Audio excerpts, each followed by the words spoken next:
Kevin never imagined that offering someone a place to stay could turn into a life-changing disaster. He simply wanted to help a friend who needed a room, nothing more. But soon, that decision would drag him into a whirlwind of chaos, betrayal, online drama, and even a courtroom battle. It all began the day Amanda moved into his apartment. At first, she seemed friendly, polite, and grateful, the kind of person anyone would feel comfortable letting in. But Kevin had no idea he had just opened the door to months of stress, property damage, and escalating conflict that would push both of them to the brink. The situation went from awkward to outrageous when Amanda later decided she had the right to use his family's vacation home without permission. That single moment would ignite a chain of events that Kevin never saw coming, leading to one shocking weekend he would remember forever. Kevin originally met Amanda through a mutual acquaintance and agreed to let her move in when she said she needed a temporary place to stay. He thought it would be simple and manageable, just two people sharing an apartment peacefully for a few months until she figured out her next steps. In the first week, everything seemed completely normal. Amanda was polite, chatted casually, and even pitched in with groceries. Kevin started to feel relieved, thinking he had made a decent decision in helping someone out. But slowly, things began to change, and the shift was subtle at first. Amanda began inviting friends over more frequently, often without giving Kevin any warning. Sometimes he came home from work to find strangers sitting on the couch, using his TV, or filling the kitchen with empty takeout containers. Amanda always brushed it off, saying it was just a couple of friends hanging out and that she would clean up later. But later rarely came. The apartment started to lose its sense of order, and Kevin felt his home becoming more like a dorm lounge than a living space. The real problems began when Amanda started hosting late-night gatherings, complete with loud music and drinking. Kevin would wake up at 2 or 3 in the morning to people shouting in the living room or smoking out on the balcony. He tried to be patient, but his patience was wearing thin as he faced multiple sleepless nights in a row. One weekend, Amanda threw a full party without telling him, and the apartment was packed wall-to-wall with people he had never seen before. Food and drinks spilled on the carpet, someone broke one of his lamps, and cigarette butts were crushed into the balcony tiles. Kevin confronted her the next morning, but Amanda shrugged and claimed it wasn't her fault because she didn't control what other adults did. She never apologized, never offered to fix anything, and certainly didn't offer to help with the cost of repairs or cleaning. The situation escalated even further when the front door frame was damaged after one of Amanda's friends forcefully slammed it shut during an argument. The lock didn't work properly for days afterward, and Kevin had to pay to have it fixed. Amanda didn't show the slightest concern and immediately left to have coffee with her friends instead of discussing the damage. The once peaceful apartment had become unpredictable, loud, and stressful. Kevin began to dread coming home from work each night because he never knew what mess he would walk into. There could be trash piled up in the kitchen, drinks spilled on counters, or random people asleep on the couch. He stopped inviting his own friends over because he felt ashamed of the condition of his home. Everything he valued about his personal space had been taken over, and he felt trapped in what used to be his sanctuary. Kevin finally reached his breaking point and told Amanda she needed to move out. He gave her more than a reasonable amount of time to pack and leave, hoping she would respect the situation. But instead of walking away gracefully, she left in anger, slamming the door and making it clear she was far from finished with him. After Amanda moved out, Kevin finally felt like he could breathe again. The apartment, although still showing signs of damage and chaos, was quiet for the first time in months. He cleaned, repaired what he could, and slowly restored his sense of normal life. For a few days, everything seemed peaceful, and Kevin hoped that Amanda would simply disappear from his life and move on. But that hope vanished the moment he received a message from her that made his stomach drop. Amanda texted him casually on a Wednesday afternoon, as if nothing had happened.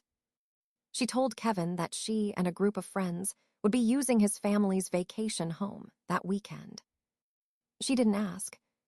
She didn't check if it was available or if she was welcome. She just stated that she was going, as though she had every right in the world to treat the property as her own. Kevin stared at the message in disbelief. The house wasn't just some rental or unused place.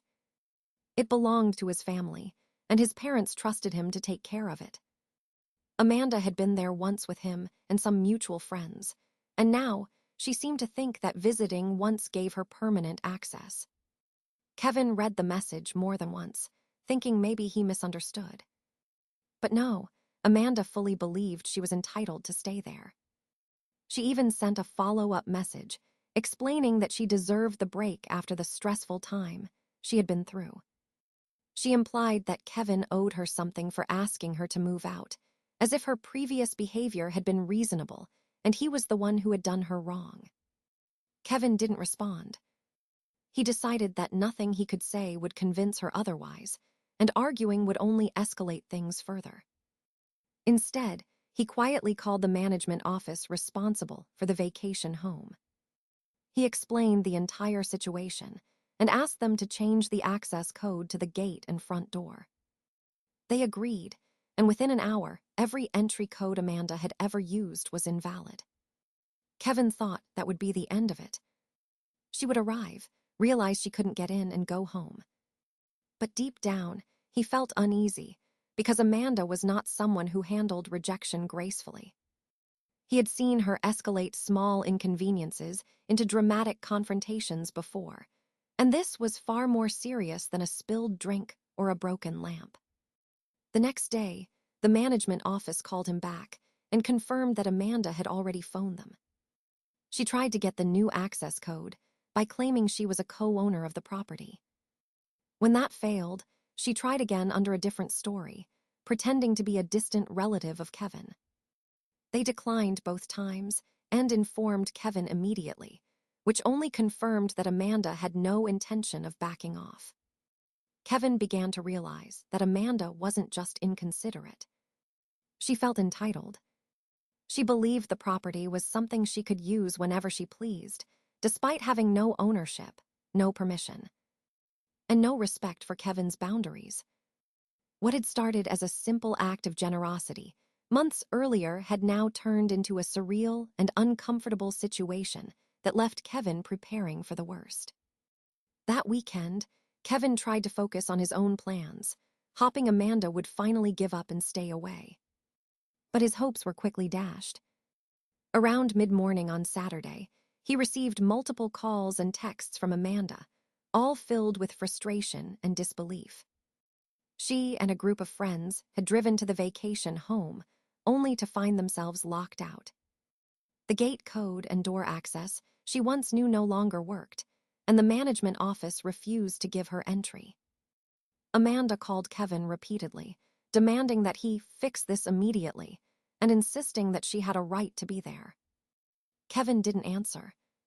He knew that responding would only escalate the situation, and he had already taken all the steps necessary to prevent her from entering. The Monday after the failed weekend, Kevin thought the worst of the situation was behind him.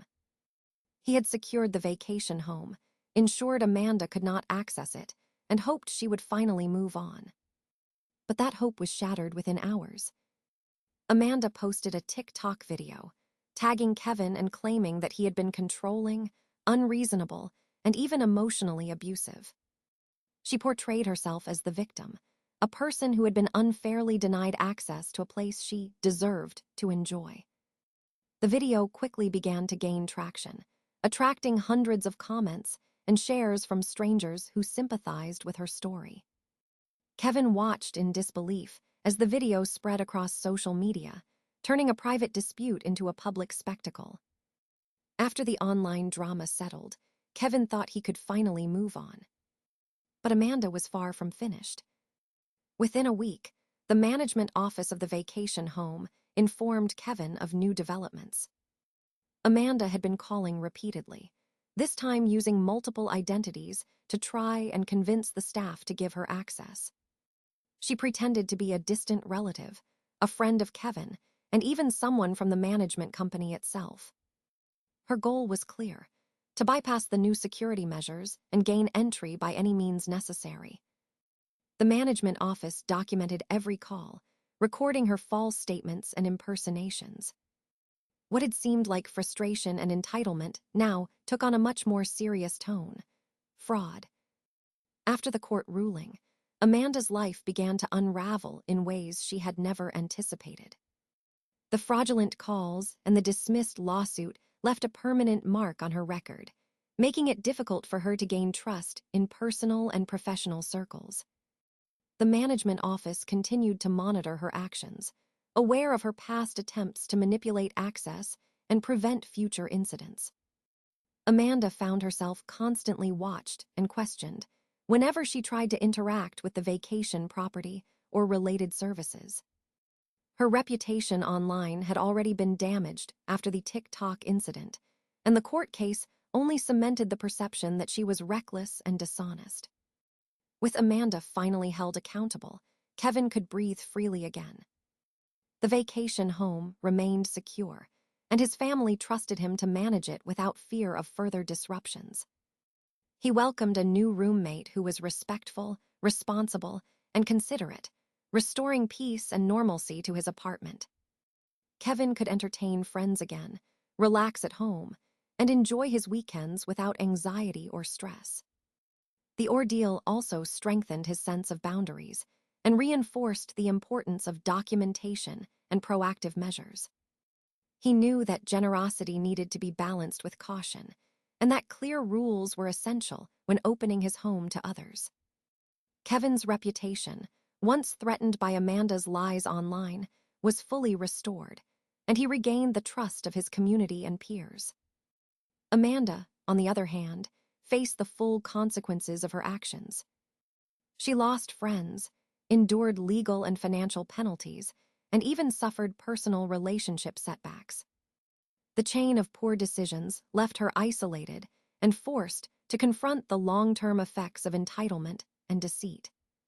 Kevin moved forward with peace, stability, and restored trust, while Amanda learned, too late, that selfish actions often come with irreversible consequences.